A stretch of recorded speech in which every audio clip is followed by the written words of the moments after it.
Hallo. Frau Frederiksen.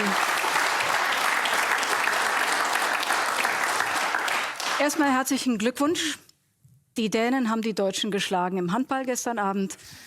Und zwar ordentlich. Das ist Handball, das andere ist Fußball. Da sind die Dänen noch nicht qualifiziert für die WM. Sind sie eher Handball oder Fußball?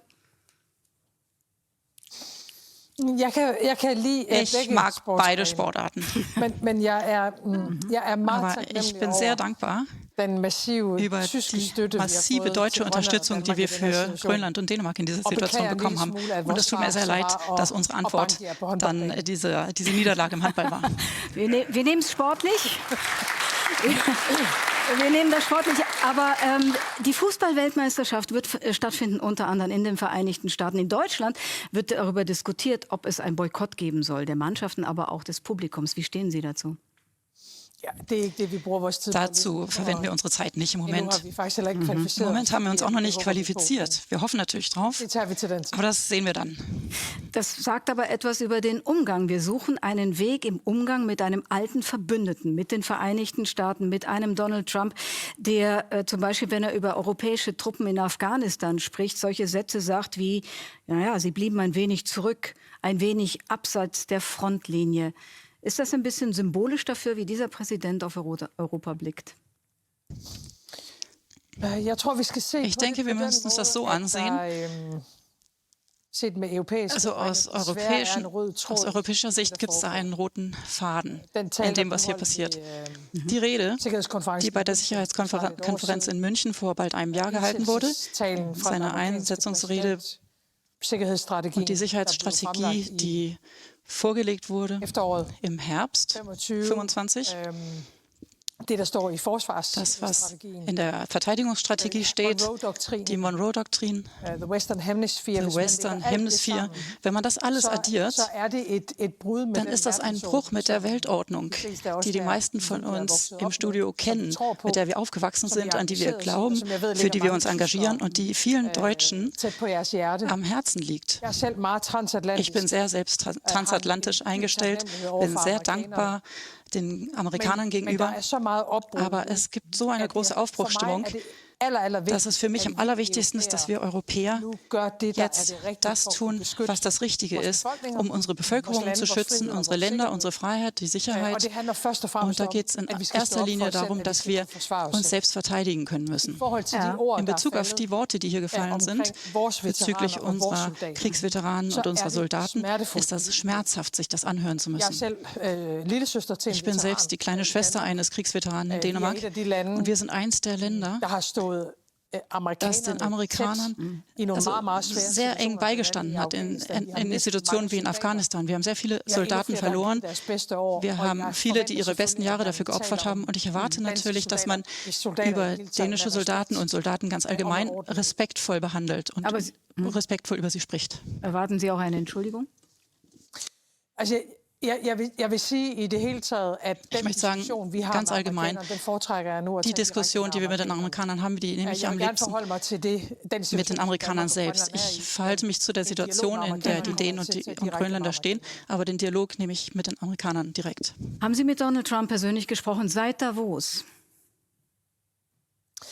Nein, das habe ich nicht. Alle können ja sehen, in welcher Situation das Königreich Dänemark stand. Ich denke, wir haben den Drohungen, die hier vorgebracht wurden, sehr direkt geantwortet. Ich bin sehr froh über die europäische Unterstützung und ich hoffe, dass wir Europäer auch sehen können, was im Laufe der vergangenen Wochen passiert ist. Denn wenn Europa zusammensteht und sich selbst verteidigt, dann zusammen mit einer Stimme spricht, dann funktioniert es. Wir haben jetzt eine diplomatische Spur mit den Amerikanern und wir müssen sehen, ob wir mit den Amerikanern eine Vereinbarung treffen können bezüglich der gemeinsamen Sicherheit. Und es ist mir auch wichtig zu sagen, dass die Wahrnehmung der arktischen Sicherheit wichtig ist, aber sie ist nicht anders als die NATO-Sicherheit an der östlichen Grenze oder in Bezug auf neue Technologien. Und da müssen wir zusammenarbeiten. Und deswegen haben wir der NATO empfohlen, in Grönland mehr anwesend zu sein, permanent anwesend zu sein. Und das braucht es da. Die Frage ist, ob das Donald Trump reicht. Denn er hat ja bei Fox News hat er dann gesagt, nach dieser Rahmenvereinbarung, wir bekommen alles, was wir wollen, ohne dafür zu bezahlen. Wie weit waren Sie beteiligt an dem Angebot, das Mark Rutte, der Chef der NATO, Donald Trump in Davos gemacht hat? Rutte hat den Amerikanern kein Angebot gemacht. Die NATO kann nicht im Namen von Dänemark und Grönland verhandeln. Die NATO kann ihre eigene Verantwortung erfüllen, in dem arktischen Raum stärker anwesend zu sein. Und damit hat sich die NATO historisch gesehen zurückgehalten, auch in der neueren Geschichte. Und ich hoffe, dass die Worte, die wir jetzt von der NATO hören, dass das auch das Richtige ist aus NATO-Sicht. Aber natürlich kann die NATO nicht nicht für Grönland und Dänemark verhandeln. Das können nur wir. Grönland gehört den Grönländern und die grönische Zukunft wird in Nuuk definiert. Grönland ist ein Teil des dänischen Königreichs. Wir sind ein souveräner Staat und das lässt sich gar nicht diskutieren. Und ich muss sagen, ganz grundlegend, dass es ab und zu so ist, dass man als Bevölkerung an einem Ort angelangt ist, wo die Konklusion geschrieben werden muss, bevor die einzelnen Zwischenrechnungen angebracht sind. Und der Respekt vor dem Völkerrecht, der Respekt vor der territorialen Integrität lässt sich nicht diskutieren und der wird auch zu keinem Zeitpunkt diskutiert.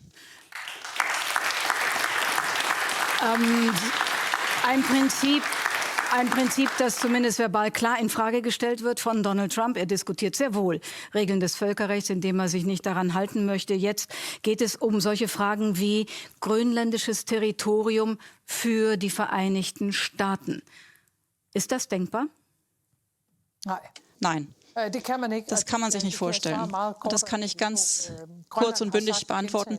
Grönland hat wiederholte Male gesagt, dass sie kein Teil der USA sein möchten. Ja. Der grönländische Regierungschef hat gesagt, wenn wir uns entscheiden sollten zwischen Dänemark und den USA, dann wählen wir Dänemark. Und ich muss dazu auch sagen, Dänemark war immer ein guter Alliierter der USA. Und so wird es auch in Zukunft sein. Aber wir müssen natürlich innerhalb der demokratischen Spielregeln zusammenarbeiten.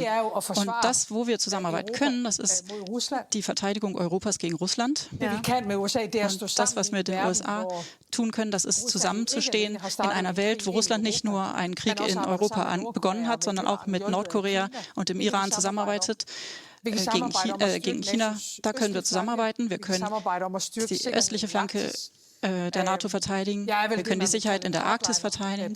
Und ich bin eine Hardlinerin bei der Sicherheitspolitik. Und so wird es wohl auch in Zukunft immer sein. Also alles, was man tun muss, um uns gegen unsere Feinde zu verteidigen, da können wir zusammenarbeiten. Aber wir können unsere Souveränität natürlich nicht abgeben. Ich stelle fest, dass Sie sehr vorsichtig Ihre Worte wählen, wenn Sie über Donald Trump sprechen. Ich stelle fest, dass Sie natürlich nicht zu weit in diesen Verhandlungen gehen wollen, über die wir aber reden müssen. Es gibt ja dieses Modell Großbritannien auf Zypern. Die haben Militärbasen auf Zypern. Das ist Hoheitsgebiet der Briten. Das ist das Modell, über das gesprochen wird. Wäre das denkbar auf Grönland? Also US-Basen auf einem Hoheitsgebiet der USA. Das ist nicht ganz Grönland, das sind einfach Flecken. Also generell sage ich, ich möchte immer nett reden. Also ich rede Ihnen gegenüber nett als Journalistin und auch meinen politischen Kollegen gegenüber. Ich denke, das ist ein Teil dessen, Demokratin zu sein, dass man das Gegenüber respektiert und dann, dass man ordentlich und respektvoll miteinander spricht. Ich weiß nicht, worüber einige reden. Also ich weiß, worüber ich selber rede und was wir von Seiten des Königreichs Dänemark akzeptieren können. Und die rote Linie ist natürlich die Souveränität, das Völkerrecht und das Recht der Bevölkerung Grönlands auf Selbstbestimmung. Das wird nicht diskutiert werden. Was wir diskutieren können, ist, wie wir den arktischen Raum besser schützen können. Hier ist es wichtig zu sagen, also jetzt ist die Arktis von Deutschland weiter entfernt als von Dänemark aus. Die Arktis ist ein riesengroßes Gebiet und wir haben eine enge Zusammenarbeit zwischen den arktischen Staaten in der NATO, inklusive den USA. Diese Zusammenarbeit können wir noch vertiefen und stärker machen. Und dazu können wir beitragen. Wir haben auch einen Verteidigungsvertrag mit den USA von 1951, der entstand aus der NATO heraus und aus dem Wunsch heraus, das grönländische Gebiet zu schützen. Wir haben vom Königreich aus gesagt, dass wir eine erhöhte Zusammenarbeit gerne sehen mit den Amerikanern. Und darüber diskutieren wir jetzt in dieser Arbeitsgruppe, die hier jetzt etabliert wurde. Ich werde jetzt nichts über die einzelnen Gruppen sagen und ich werde jetzt auch nicht etwas über diese Zusammenarbeit noch sagen. Aber wie kann ich das sagen? Also an dem Tag, wo demokratisch gewählte Führende mit da warte ich auf die Übersetzung. Das war wichtig gerade, ne? Der Tag, an dem man anfängt, also ich bin demokratisch gewählt von der dänischen Bevölkerung. Der Tag, an dem man anfängt. Und an dem Tag, wo wir Kompromisse mit der Demokratie und den Grundsäulen der Demokratie eingehen, da ist es zu Ende. Und das wissen wir Europäer, denn wir haben versucht, diesen Weg zu gehen. Das können wir nicht nochmal gehen. So, es geht... Einfach weil es wichtig ist und weil wir gerne wissen wollen, wo sind die roten Linien. Ich habe verstanden, also Territorium, US-Territorium auf Grönland ist eine rote Linie. Die Amerikaner sprechen von Zugang zu Rohstoffen, wenn es geht, ohne dass sie dafür bezahlen. Sie sprechen von Mitsprache bei Investitionsvorhaben anderer Länder. Es könnte zu einem Veto gehen, wenn China zum Beispiel in Grönland investieren will. Sind das Punkte, die verhandelbar sind? Also ich möchte sagen, ich kann jetzt die einzelnen Verhandlungen nicht ansprechen. Es kann sein, dass Sie meine Antwort hier nicht respektieren werden, aber meine Antwort wird nochmal die gleiche sein. Aber ich kann es so sagen. In vielen Jahren haben Sie in Deutschland sich selbst und von russischem Gas abhängig gemacht. Das war ein Fehler. Wir haben gesehen, man kann sagen, also chinesische Interessen in Bezug auf die kritische Infrastruktur von Europa. Und ich halte es auch nicht für eine gute Idee in dieser sicherheitspolitischen Situation, in der wir uns befinden. Für mich, also mir wäre es am liebsten mit einer Sicherheitszusammenarbeit innerhalb der Alliierten, innerhalb der Rahmen von Europa und der NATO. Und das ist unser Zugang. Also ich denke, wir werden uns in dieser Frage nicht mit den Amerikanern uneinig sein. Es ist nicht so, dass Grönland sagt, dass sie jede Menge Investitionen von Ländern außerhalb wünschen. Also die konkreten Verhandlungen werde ich jetzt nicht hier ansprechen. Ich hoffe, das respektieren Sie. Ich respektiere das völlig, aber Sie respektieren hoffentlich, dass ich es versuche. 2 Wochen sagte Donald Trump, wird das dauern, diese Gespräche. Wann, glauben Sie, werden wir Ergebnisse bekommen? Das kann man nie wissen. Und das kann man mit politischen Verhandlungen niemals wissen. Wir möchten einfach nur ein gutes Verhältnis zu den USA haben. Ich bin transatlantisch eingestellt. Wir werden alles tun, damit eine Einigung erzielt wird. Und wie lange die dauern wird, das traue ich mich nicht zu sagen. Aber parallel zu diesen Gesprächen, die wir jetzt mit den Amerikanern führen, müssen wir Europäer uns klar machen, dass die alte Welt, also wenn ich das kurz fertig sagen darf, die alte Welt ist meiner Meinung nach weg. Ich glaube nicht, dass die zurückkommt. Und für uns Europäer ist es daher das Allerwichtigste, auf die Aufrüstung zu setzen. Wir müssen uns selbst verteidigen können und wir müssen gewährleisten, dass wir die militärischen Kapazitäten haben, die es dazu braucht, in dieser Weltordnung, die wir heute sehen. Das ist das Allerwichtigste für uns Europäer. Ich würde das gerne auch gleich noch mal vertiefen, aber einmal noch um über Grönland und den USA einen Schlusspunkt zu machen. Also Donald Trump hat ja seinen Anspruch auf Grönland auch gewissermaßen historisch begründet. Wir spielen noch mal ganz kurz ein, was er dazu in Davos gesagt hat. We saw this in World War II, when Denmark fell to Germany after just 6 hours of fighting and was totally unable to defend either itself or Greenland. So the United States was then compelled, we did it, we felt an obligation to do it, to send our own forces to hold the Greenland territory. After the war, we gave Greenland back to Denmark. How stupid were we to do that? But we did it. But we gave it back. But how ungrateful are they now? Punkt 1, hat er die Geschichte richtig im Kopf? Also ich denke, man muss sich das so betrachten. Wenn die Amerikaner damals nicht entschieden hätten, im Zweiten Weltkrieg nach Europa zu gehen, also das haben sie spät getan, das hat lange gedauert, bevor sich die Amerikaner da engagiert haben. Es hat auch für die Briten lange gedauert, zu helfen, dabei Europa von den Narzissten zu befreien. Dann wäre Europa nicht frei. Also ich möchte nicht sagen, ich möchte gerne sagen, ich fühle mich da sehr dankbar, weil sie Europa damals befreit haben. Aber die USA haben Grönland nicht damals Dänemark zurückgegeben. Das war zu keinem Zeitpunkt so. Grönland war ein Teil und ist ein Teil Dänemarks. So ist es rechtlich unantastbar. Und ich denke, die ganze Idee mit der NATO besteht ja nicht darin, dass Deutschland sich selbst verteidigen soll, dass Lettland sich selbst verteidigen soll, dass Dänemark sich selbst verteidigen soll oder dass die USA sich selbst verteidigen soll. Die ganze Idee ist ja eben, dass man zusammen so stark ist, dass man allein mit unserer Abschreckung Angriffe auf unsere Länder verhindern kann. Wir haben jetzt gerade Soldaten in Lettland. Und das ist ja die Art, wie wir in der NATO zusammenarbeiten. Wir stehen füreinander ein. Also ich stelle mir das jetzt nicht so vor, dass die arktischen Staaten die Arktis alleine verteidigen sollen, denn dazu haben wir ja genau die NATO. Deswegen sind wir da anwesend, deswegen sind amerikanische Soldaten in Deutschland. Das ist ja eben der ganze Grundgedanke hinter der NATO. Und ich schlage vor, dass wir das auch in Zukunft so weitermachen. Ja. Und ich möchte unseren Freunden in den USA sagen, in einer Situation, in der Russland in Europa angreift, wo Russland Hilfe aus dem Iran, Nordkorea, China bekommt, da ist das Beste, was die USA und Europa da machen könnten, das wäre zusammenzuhalten und keine Konflikte zwischen uns zu haben. Schön wär's.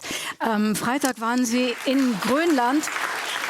Einfach um nochmal die grönländische Perspektive. Sie waren in Grönland, Sie haben da einfach Ihre Präsenz auch gezeigt. Die Umfragen, wenn man die grönländische Bevölkerung fragt in den letzten 20 Jahren über deren Unabhängigkeit von Dänemark, gibt es immer wieder Mehrheiten für eine Unabhängigkeit, wenn es ökonomisch keine Nachteile bringt. Es gab möglicherweise auch eine Quittung dafür, dass die dänische Kolonialzeit oder eben auch die Zeit danach nicht zimperlich war, was die Grönländer anging, unter anderem eben die massenweise Zwangsverhütung für junge Mädchen und Frauen. Sie selber haben das ja auch adressiert. Wann ist es denn für die Grönländerzeit auch über ihre Unabhängigkeit in einer Volksabstimmung zu bestimmen? Was glauben Sie, wie das diesen Prozess verändert? Das entscheide ich als dänische Premierministerin nicht, das zu entscheiden. Ich habe einen tiefen Respekt vor der grönländischen Bevölkerung, vor ihren Visionen für die Zukunft, vor ihren Träumen für die Zukunft, für ihren Willen, Grönland zu sein. Da habe ich nie etwas dagegen gesagt, ich habe es nie angefochten. Und ich sehe es als meine Aufgabe an, alles dafür zu tun, um für eine gute Zukunft für die grönländische Bevölkerung und die grönländische Gesellschaft zu arbeiten. Und ich werde immer für Grönland kämpfen, wenn wir von außen bedroht werden, solange ich die dänische Premierministerin bin. Und ich sehe das so. Nach einer so langen, vielen 100 Jahre langen Geschichte gibt es auch einige dunkle Kapitel, viele dunkle Kapitel. Und ich habe mich selbst für diese Zwangsverhütungssache entschuldigt. Und ich denke, wir sind auch eines der Länder, was am modernsten ist. Wir gucken uns die Kapitel an, die dunklen Kapitel auch, dunklen Kapitel der Geschichte. Und so wie mein guter Kollege, der Regierungschef von Grönland, Jens Frederik Nielsen, gesagt hat, das sind Fragen zwischen Dänemark und Grönland. Um die werden wir uns kümmern. Und dann wurden wir in eine außenpolitische Situation gebracht, wo wir von außen bedroht wurden. Und diese Situation behandeln wir gemeinsam. Also meiner Meinung nach sind das zwei verschiedene Diskussionen. Aber ich würde mich niemals einmischen, was den grönländischen Weg angeht. Das ist ein Anliegen von Grönland. Frau Frederiksen. Ja, hast du verstanden. Also ich bin hier zu Besuch in Hamburg und Berlin in diesen Tagen. Ich komme ja auch nicht hierher und mische mich hier in deutsche Anliegen ein. Ich verhalte mich dazu, was wir als Europäer gemeinsam tun. Und da gibt es einen großen Unterschied. Wie einig sind die Europäer? Fühlten Sie sich in dieser ganzen Phase von den Europäern ausreichend unterstützt? Sie haben auch heute Friedrich Merz getroffen, gestern schon auf dem Nordseegipfel. Wie einig sind die Europäer? Also erstens möchte ich mich ganz, ganz herzlich beim deutschen Kanzler bedanken und bei Ihnen als Land. Ich fand das toll, dass eine gemeinsame Erklärung von den 6 großen europäischen Ländern kam.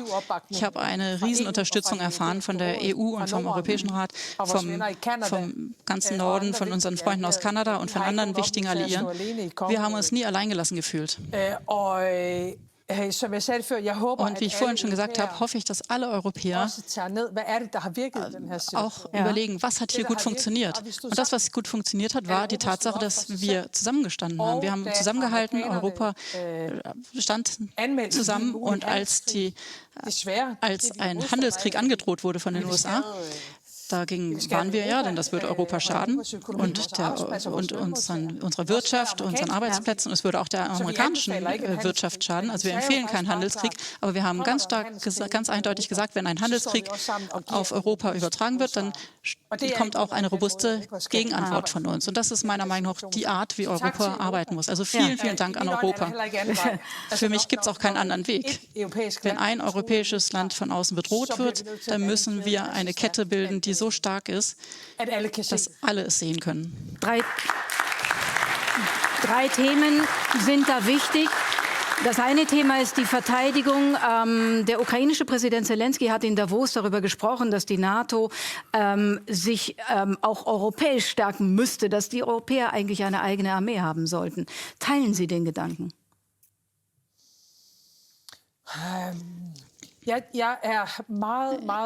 Ich stimme Zelensky sehr dabei zu, dass wir eine stärkere europäische Verteidigung brauchen, ein stärkeres Militär in Europa. Ich denke, wir müssen mehr Waffen in Europa produzieren und mehr europäisch einkaufen. Wir müssen uns selbst verteidigen können gegen das Russland, wo ich glaube, dass die weiterrücken werden nach der Ukraine und auch an anderen Orten in Europa angreifen werden. Und da brauchen wir eine stärkere europäische Integration. Das befürworte ich sehr. Und das machen wir jetzt auch gerade in den skandinavischen Ländern. Und wie genau das aussehen soll, denke ich, dass wir da noch kein konkretes Bild haben. Ja. Aber Europa muss sich selbst stärker integrieren, militärisch. Okay. Da bin ich gar nicht im Zweifel. Und darf ich noch eine Sache ergänzen? Wie Sie vielleicht wissen, ist Dänemark einer der primären Donoren von der Ukraine. Wir liegen da ganz vorne. Und das tun wir, weil wir die Ukraine als First Line of Defense sehen. Den Kampf, der in der Ukraine gekämpft wird, den kämpfen sie nicht nur für die Ukraine, sondern auch für Deutschland, für Dänemark, für Europa. Zweites Thema, Energieunabhängigkeit. Einfach nur kurz, ich weiß, Sie müssen in 3 Minuten weg, aber das muss ich doch noch mal klären. Sie waren gestern im Nordseegipfel, Sie haben mit europäischen Anrainerstaaten den massiven Ausbau der Windenergie eben in der Nordsee beschlossen. Jemand wie Donald Trump sagt, Windenergie ist Quatsch. Jede Umdrehung eines Windrads kostet 1.000 €. Stimmt das?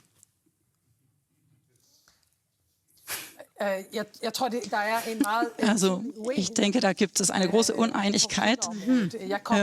Ich komme aus Dänemark. Einer der Gründe, warum Dänemark heute ein reiches Land ist und warum wir unserer Bevölkerung gute Lebensbedingungen geben können, ist, weil wir eine grüne Energie haben in Dänemark. Ich habe mich so gefreut, dass wir gestern einen Vertrag auf der Bornholm-Insel unterschreiben konnten. Und 3 Millionen Haushalte werden reine Energie von Bornholm bekommen können, in Deutschland und Dänemark. Das ist fantastisch. Und so ist das bei uns Europäern. Wir müssen dafür sorgen, dass wir reine, grüne, billige Energie für Europäer bekommen und für unsere Unternehmen, sodass sie den globalen Wettbewerb schaffen können. Ich mag Windkraft, ich bin Dänin und es ist uns seit vielen Jahren gelungen, unsere eigene Wirtschaft und unsere Energieversorgung umzustellen. Wir haben ein großes Meergebiet und wir teilen gern mit Deutschland. Und die letzte, aber wichtige Frage betrifft die Migration. In Europa gelten Sie als eine derjenigen, die den härtesten Kurs in Sachen Migration gefahren hat. Mit harten Gesetzen haben Sie die Asylbewerberzahlen drastisch reduziert. Wenn man nach Amerika schaut, gibt es jemanden, der noch härter gegen Migranten vorgeht. Wie blicken Sie auf das, was in Amerika durch diese Migrationspolizei ICE passiert? Ich sehe das so, dass wir Europäer das machen müssen, was wir für unsere Bevölkerung für richtig halten. Und ich denke, wir müssen eine harte Einwanderungspolitik führen, und zwar hauptsächlich, damit unsere eigene Bevölkerung gut zusammenhängt. Es sind zu viele hierher gekommen, die die europäischen Werte nicht unterstützen, zum Beispiel die Gleichberechtigung zwischen Männern und Frauen. Es wird zu viel Kriminalität begangen. Und ich denke, dass wir das behandeln müssen, indem wir eine harte Einwanderungspolitik führen, aber auch Kriminelle ausweisen können. Aber wir müssen das auf unsere europäische Art tun. Und es gibt viele Diskussionen in den USA wegen den Dingen, die jetzt gerade ablaufen. Und das halte ich für absolut berechtigt. Okay. Allerletzte Frage. Stimmt das, dass Sie auf dem Schulhof mal einen Skinhead... Sie sind verprügelt worden oder Sie haben sich geprügelt mit einem Skinhead. Ist das die beste Art, mit jemandem umzugehen, der gewaltvoll ist? Man muss einfach auch mal zurückhauen?